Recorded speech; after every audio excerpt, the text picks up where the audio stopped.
Hello everyone, welcome back to my channel. It's been a really long time, I think almost 2 years since I last posted my video. Well, my first video and only video.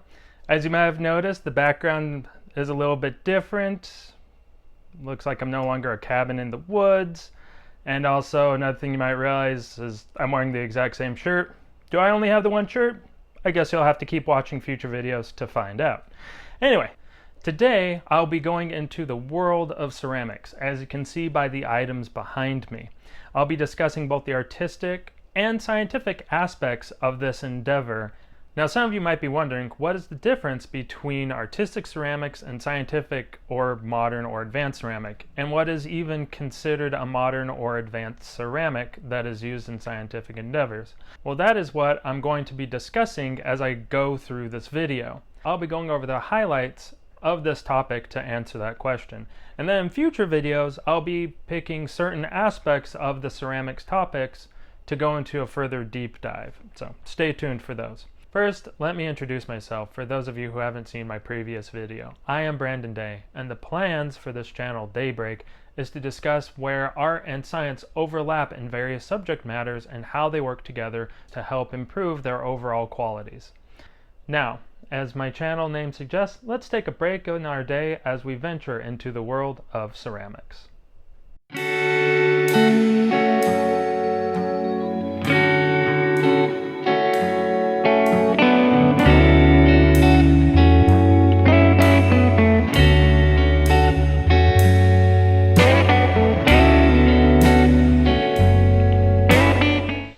Alright, let's get into it.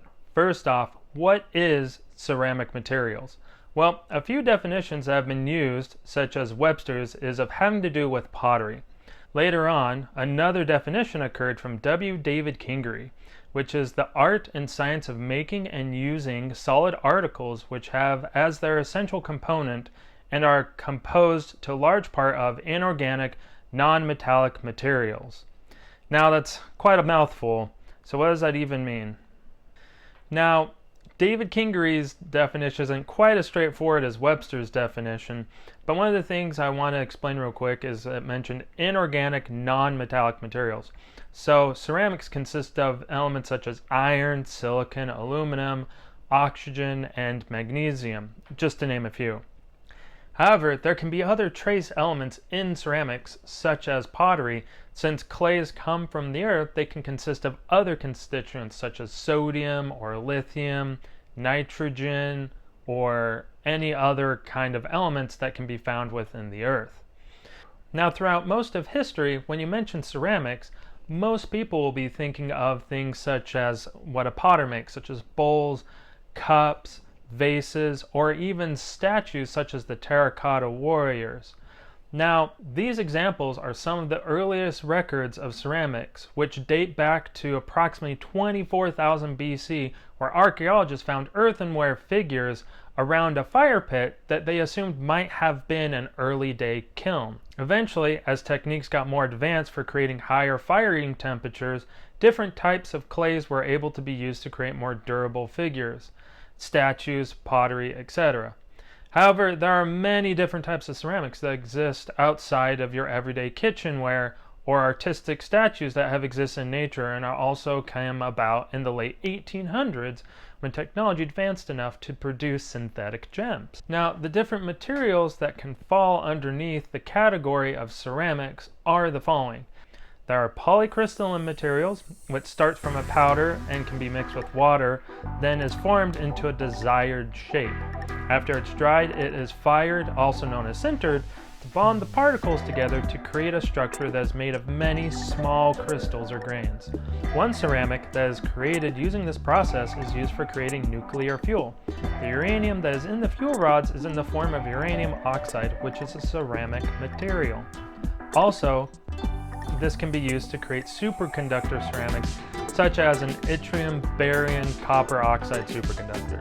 The next type is glass, which is often made of a repeatable 3D structure such as silicon dioxide. There are many types that fall under this category and can be an entire video all within itself. The next one is single crystal ceramic compositions. these are actually used in everyday life without most people realizing it. Materials that fall in this category are rubies, quartz, diamonds, sapphire, and other types of gems. A type of synthetic sapphire is created for smartphone screens due to its durability and conductivity capabilities. Additionally, there is also synthetic rubies that are created that are used for scanners at grocery stores that is used to produce the proper wavelength to help read barcodes. There are other areas that fall underneath ceramics, but the last one I'll mention, which has been brought up previously, is natural ceramics. This is your traditional material that is used for pottery. Additionally, other natural ceramics that exist that you might not think about are teeth and seashells, just to name a few. I know that is a bit of information to try and absorb in a short period of time, but hopefully it helps give you a little bit of context as to what ceramic materials are. However, with a little bit of that context in mind, let's go into how art and science have overlapped in these perspective fields and helped improve each other over the years. Let me first cover how science has helped improve ceramic art. In the beginning, due to the low firing capabilities, as I mentioned, there's mainly only earthenware materials that could be used, such as terracotta. This can always be fired at a very low temperature, and something like maybe a fire pit that you create while camping would be sufficient enough to be able to harden these materials.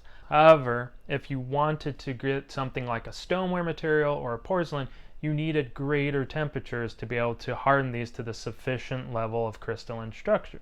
As technology improved, we gained further understanding how to create more uniform heating environments to increase the temperature to be able to fire things such as stoneware or porcelain that require greater temperatures in order to mature to their proper state.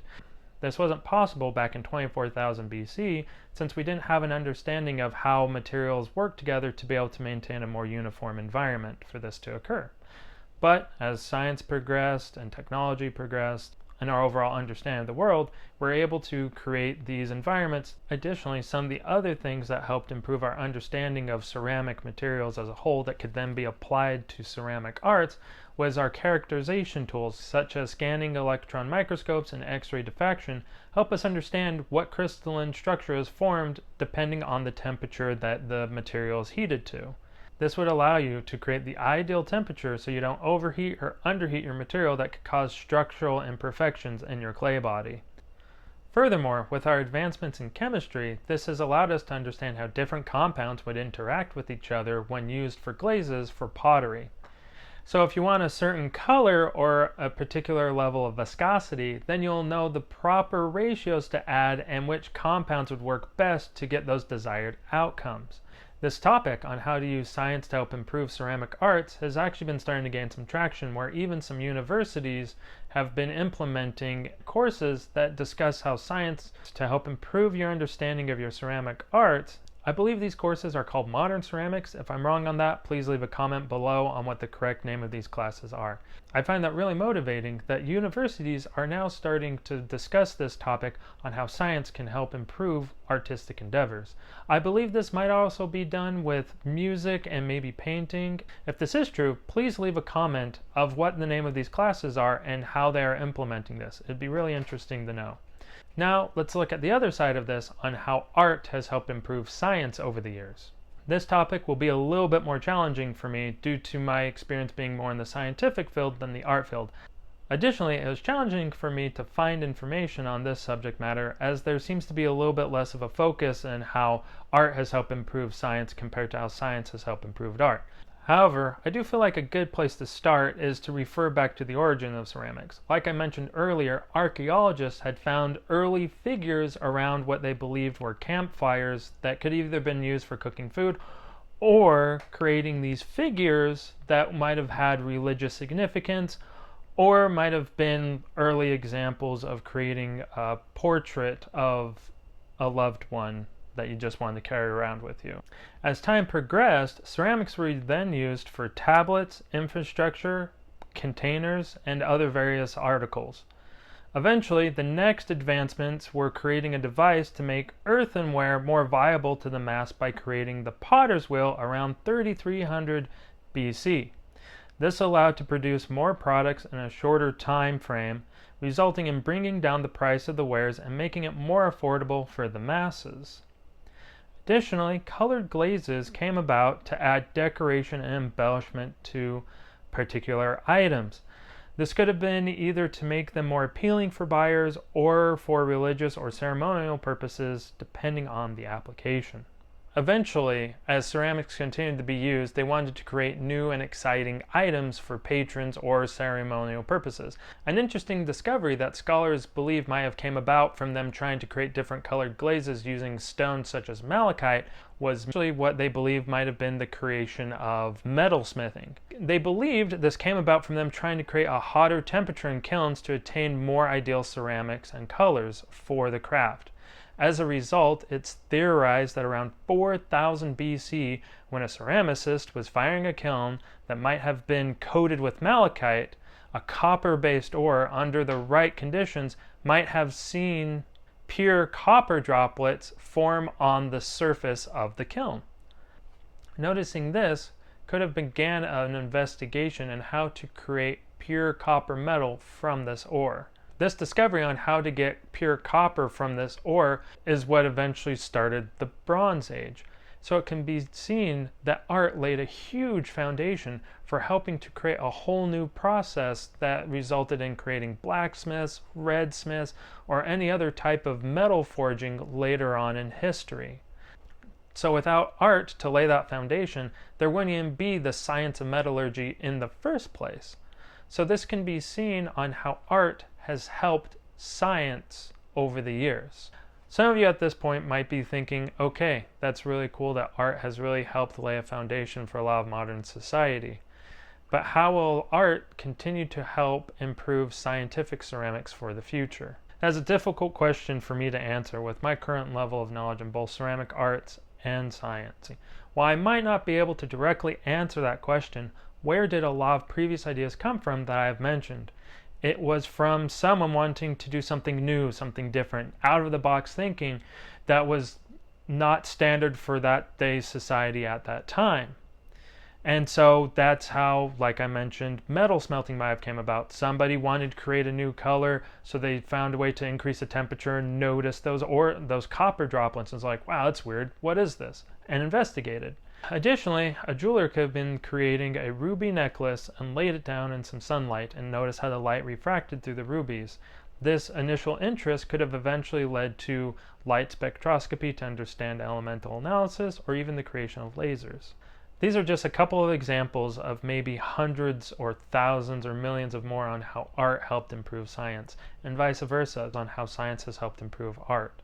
However, that is a really hefty topic for this one little video. So as I mentioned in the beginning, I'll do a ceramic series somewhere in the future that will do a deep dive into some of these different categories such as glaze chemistry or maybe even glass blowing, which is a really fascinating topic. If you've never seen an artisan glass blower, YouTube it. It's pretty awesome to see. However, those will be topics for future videos. These are just a few of my thoughts on the subject matter. What do you all think? In what ways can art help improve ceramic science in the future? And what way can ceramic science help improve ceramic arts in the future? Please let me know in the comments down below. Additionally, if you're interested in where I got some of my information, I'll leave that in the description below, along with anything else that might be of interest on this topic. I hope you all enjoyed this video and found something useful and interesting in it. If you want to see what other future videos I have in store, please like and subscribe to this channel, and hopefully it won't take me another 2 years to come out with the next video.